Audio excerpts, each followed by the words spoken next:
आज की इस क्लास में हम टीचिंग एप्टीट्यूड शिक्षण अभिरुचि CDP के कुछ इंपॉर्टेंट क्वेश्चन देखने वाले हैं जो ऑलरेडी डिफरेंट टीचिंग एग्जाम्स में आ चुके हैं। जिसमें पहला सवाल है, अधिगम तब अधिक अर्थपूर्ण होता है जब विषय वस्तु को खालिस्तान रूप में प्रस्तुत किया जाता है। संदर्भ से हटकर ऐसा करेंगे तो कहाँ अर्थपूर्ण होगा। अप्रासंगिक, बिल्कुल नहीं। बहुत ही अमूर्त, तो भी अर्थपूर्ण नहीं होगा। संयोजित, राइट आंसर क्या हो जाएगा, ऑप्शन नंबर 4। उसके बाद नेक्स्ट क्वेश्चन देखते हैं। अंतरिक्ष की अवधारणा समझाते समय एक अध्यापक ने महसूस किया कि विद्यार्थियों में इस विषय को लेकर अनेक भ्रांतियां हैं। अध्यापक की इस स्थिति के प्रति क्या प्रतिक्रिया होनी चाहिए। सीधे सीधे उन भ्रांतियों को अस्वीकृत करना चाहिए। सीधे सीधे क्यों, इन भ्रांतियों के प्रति विद्यार्थियों के तर्क जानने चाहिए। हो सकता है विद्यार्थियों को सही जानकारी कंठस्थ करने के लिए निर्देश देना चाहिए। कंठस्थ तो कराना नहीं है। नकारात्मक पुनर्बलन का प्रयोग करते हुए इन भ्रांतियों को मिटा देना चाहिए। नकारात्मक पुनर्बलन क्यों यूज़ में लाएंगे। Right answer will be option number 2। इन भ्रांतियों के प्रति विद्यार्थियों के तर्क जानने का प्रयास करेंगे या तर्क जानेंगे। उसके बाद नेक्स्ट क्वेश्चन देखते हैं। विद्यार्थियों को किसी भी अवधारणा के बारे में समझाते हुए निम्न में से किस बात का ध्यान रखना चाहिए। देखिए, विद्यार्थियों में सीखने के लिए तत्परता होनी चाहिए। विद्यार्थियों के सामाजिक सांस्कृतिक संदर्भ, इसको भी ध्यान में रखना चाहिए कि किस समाज से आते हैं, उसका सांस्कृतिक संदर्भ क्या है, इन सब बातों को ध्यान में रखना चाहिए। उसके अलावा तीसरा ऑप्शन है विद्यार्थियों द्वारा चयनित अधिगम शैलियाँ, ये भी एकदम करेक्ट है। तो 1, 2, 3 ऑप्शन नंबर 4 इसका राइट आंसर हो जाएगा। उसके बाद नेक्स्ट क्वेश्चन है। रमेश विज्ञान विषयों को पढ़ाते समय अन्वेषण, प्रयोग, विभिन्न व्यवहारिक गतिविधियों के माध्यम से बच्चों को नया ज्ञान व समझ बनाने के अवसर प्रदान करता है। वह खालिस्तान को बढ़ावा देना चाहता है। वैज्ञानिक तर्क हो सकता है। तार्किक चिंतन, ये भी हो सकता है। कंठस्थीकरण, बिल्कुल नहीं। अनुकरण, बिल्कुल नहीं। इस हिसाब से इसका राइट आंसर क्या हुआ, 1 और 2। किस में दिख रहा है, ऑप्शन नंबर 1, केवल 1 और 2 पहला इसका सही आंसर हो जाएगा। उसके बाद नेक्स्ट क्वेश्चन देखते हैं। निम्नलिखित में से अध्यापक द्वारा अपनाई गई कौन सी विधि अधिगम प्रक्रिया में विद्यार्थियों की सक्रिय भूमिका को कम महत्व देती है।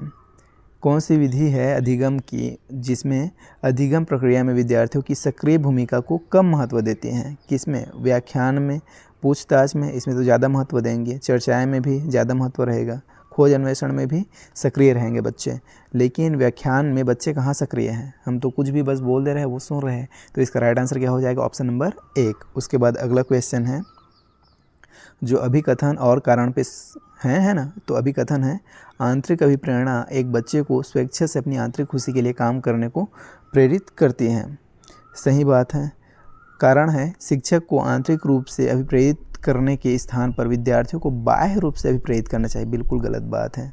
बच्चे जितना इंट्रिंसिक मोटिवेशन से परिपूर्ण होंगे उतने ही अच्छे से अपने काम कर पाएंगे, अपने गोल्स, अपने एम को अचीव कर पाएंगे। तो इस हिसाब से देखा जाए तो इसका राइट आंसर क्या हो गया, ए सही है लेकिन आर गलत है। ऑप्शन नंबर 3 इसका सही उत्तर हो जाएगा। उसके बाद नेक्स्ट क्वेश्चन देखते हैं। प्रभावशाली समस्या समाधान में किसके बहिष्करण की आवश्यकता है। कार्यात्मक स्थिरता, हाँ हो सकता है, इसको बहिष्कार करने की ज़रूरत है। अपसारी चिंतन, ये तो अच्छी बात है ना, इसको क्यों बहिष्कृत करेंगे, नहीं करना है। केंद्रित ध्यान, ये भी अच्छी बात है। सादृश्य मूलक चिंतन, ये भी अच्छी बात है। तो इसमें किसको बहिष्कार करने की आवश्यकता है, कार्यात्मक स्थिरता। राइट आंसर ऑप्शन 1 हो जाएगा। उसके बाद अगला क्वेश्चन है। एक विद्यार्थी अपनी असफलता का कारण अपनी योग्यता की कमी को मानता है। वह योग्यता को स्थायी मानता है और मानता है कि योग्यता प्रयासों द्वारा प्रभावित नहीं होती। यह विचार दशा किस स्थिति को जन्म दे सकती है। अधिगम असहायता हो सकता है। मस्तिष्क दुर्घटता जो भी है ये नहीं हो सकता। उच्च स्तरीय स्व अस्मिता नहीं हो सकता। संबद्धता का भाव, ये भी नहीं हो सकता। इसका राइट आंसर क्या हो जाएगा, अधिगम असहायता। उसके बाद अगला क्वेश्चन देखते हैं।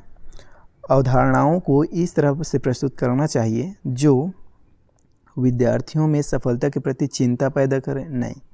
उनके पूर्व ज्ञान और स्कीमा को क्रियाशील करें, हो सकते हैं, अच्छी बात है। उन्हें अप्रासंगिक सूचनाओं के माध्यम से विकसित करें, बिल्कुल नहीं। केवल उच्चतर अधिगम योग्यता वाले विद्यार्थियों की मदद करें, केवल इतना निगेटिव शब्द है, केवल वाला आंसर दिखे तुरंत काट दो। अगर निगेटिव है तो, और सवाल अगर पॉजिटिव पूछ रहा है तो, और जब निगेटिव सवाल पूछेंगे तो निगेटिव वाला ही आंसर हो जाएगा। तो इसका राइट आंसर क्या हो गया? Option number 2। उनके पूर्व ज्ञान और स्कीमा को क्रियाशील करें। इस हिसाब से हमें उन अवधारणाओं को प्रस्तुत करना चाहिए। तो राइट आंसर क्या हो गया? Option number 2। उसके बाद अगला क्वेश्चन देखते हैं। घोषणात्मक ज्ञान किसी घटना के घटित होने की प्रक्रिया की व्याख्या करता है? बिल्कुल नहीं। युक्तियों के प्रयोग के बारे में समझ की व्याख्या करते हैं? बिल्कुल नहीं।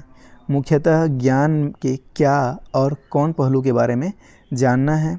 किसी घोषणात्मक ज्ञान की समस्या समाधान प्रक्रिया में कोई भूमिका नहीं होती, ऐसा नहीं है। तो इसका राइट आंसर क्या हो जाएगा? Option number 3। घोषणात्मक ज्ञान मुख्यतः ज्ञान के क्या और कौन पहलुओं के बारे में जानना है। उसके बाद अगला क्वेश्चन देखते हैं।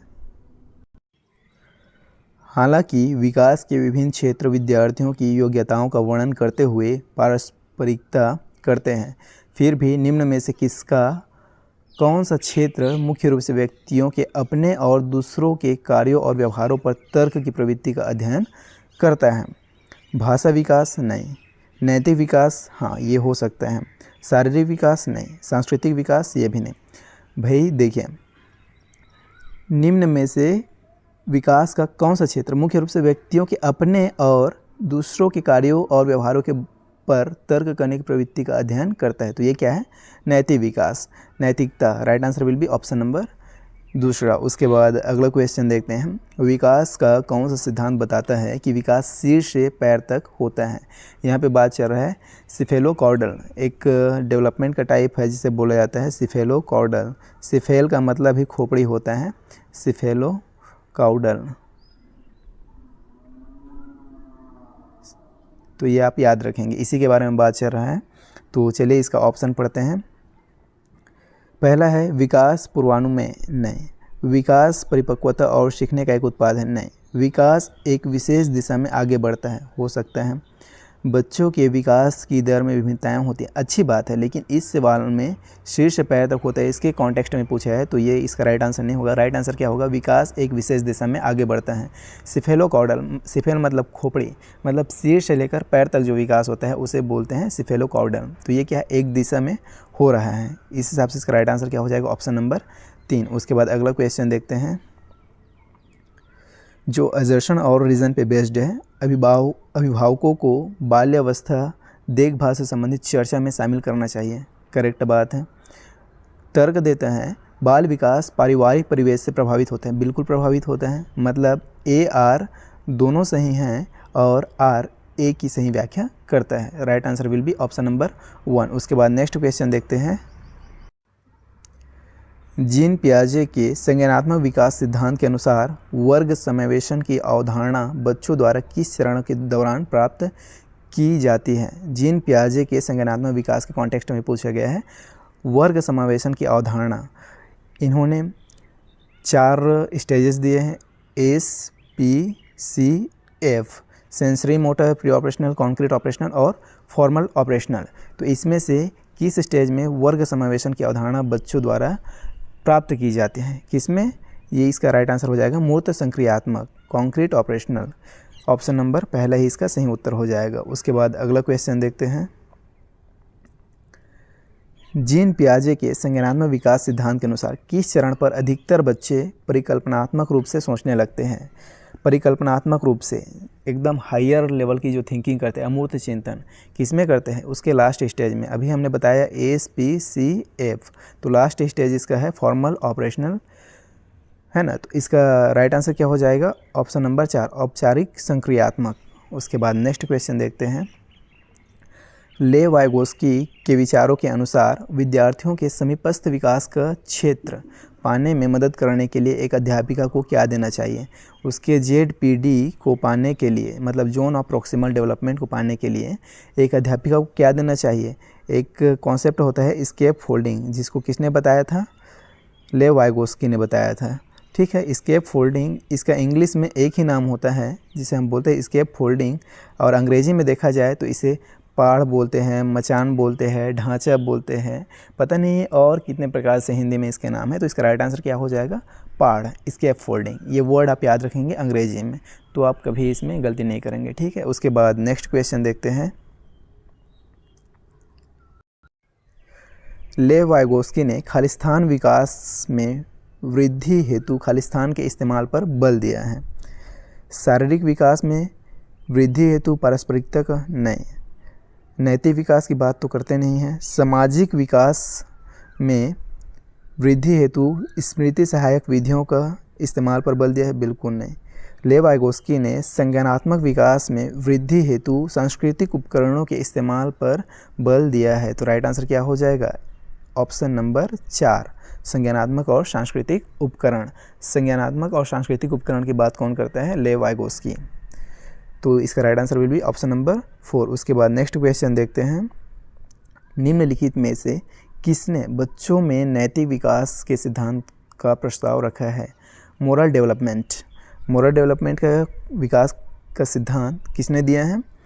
कोनार्ड लॉरेंस ने? नहीं। Sigmund Freud? नहीं। Lawrence Kohlberg. इसको कौन दिया है? Lawrence Kohlberg. नैतिक विकास का सिद्धांत एरिक एरिक्सन? नहीं। राइट आंसर क्या हो जाएगा? Lawrence Kohlberg.